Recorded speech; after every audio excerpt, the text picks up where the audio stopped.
welcome back to the bench, and a little bit of a side quest this video.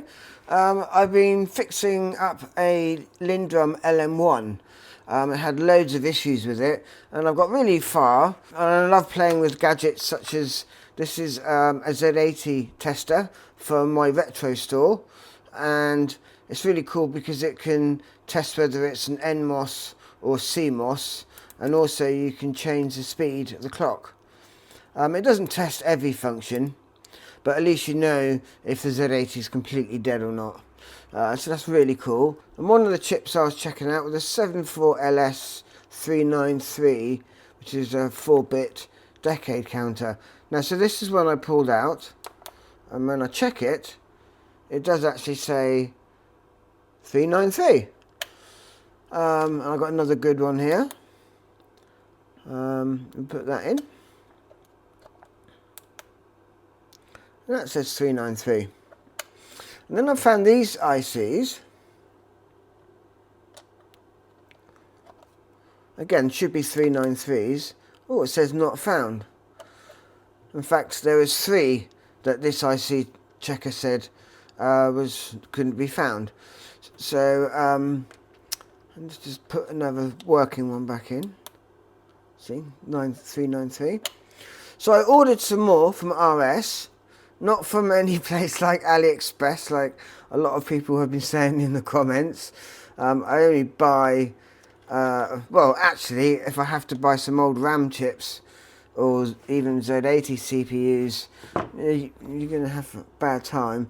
But anyway, these logic chips were from RS, easily to get hold of. But so I take a new 393, put it in the tester, and it says not found. And so that was really confusing me. So I thought the only next step is really to build a little circuit so we can test these chips out. So here we have a 393 decade counter. So let's put this known, or as far as this is concerned, working chip.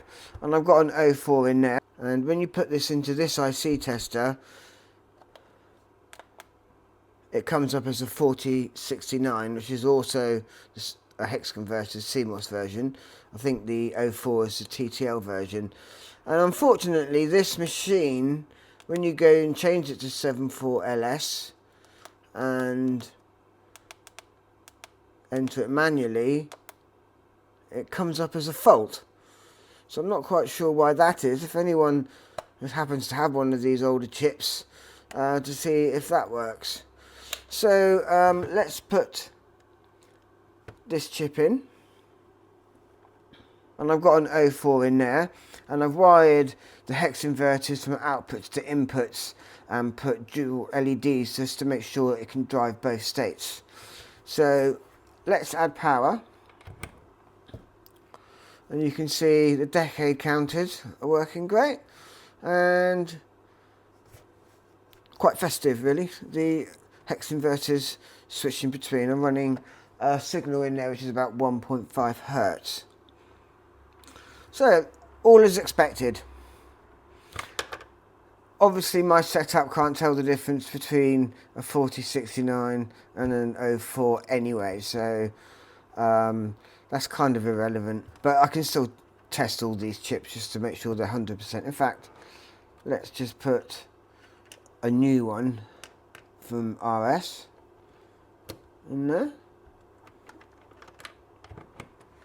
You see we have exactly the same results.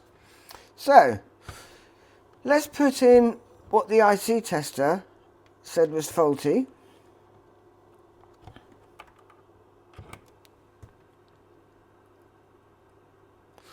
And we can see one of the decade counters isn't working correctly. It's only getting the first few bits. The other side, well, the other side actually has this bit stuck on. So that is a faulty 393. So let's check another faulty one.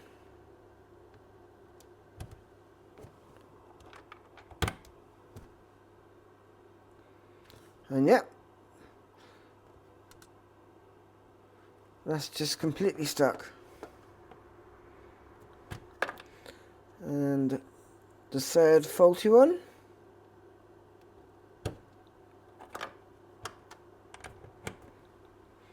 And we can see one of the counters isn't working at all.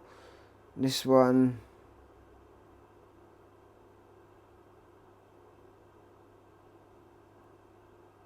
I'm not sure if that's working correctly.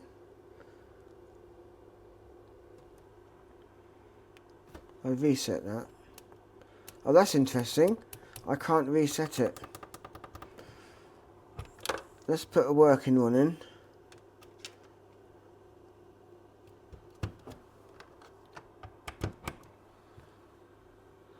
And then if we reset that, yep, that goes back to the beginning.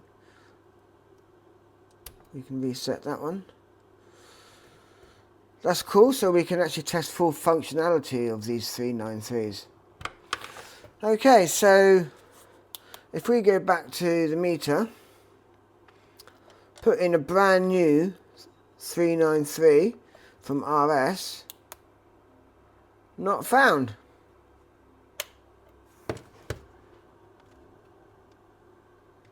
So I'm going to put in this brand new RS one into this circuit.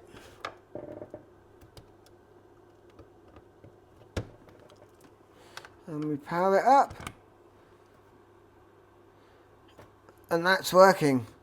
So why this couldn't find it is a little bit of a mystery.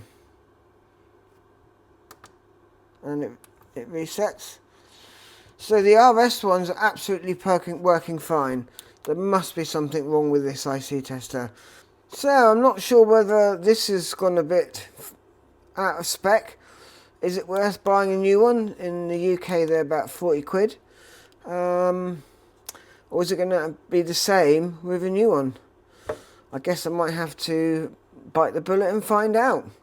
So if you found that interesting, make sure you subscribe, and I'll post another video to see if a new IC tester comes up with the same results. Catch you next time.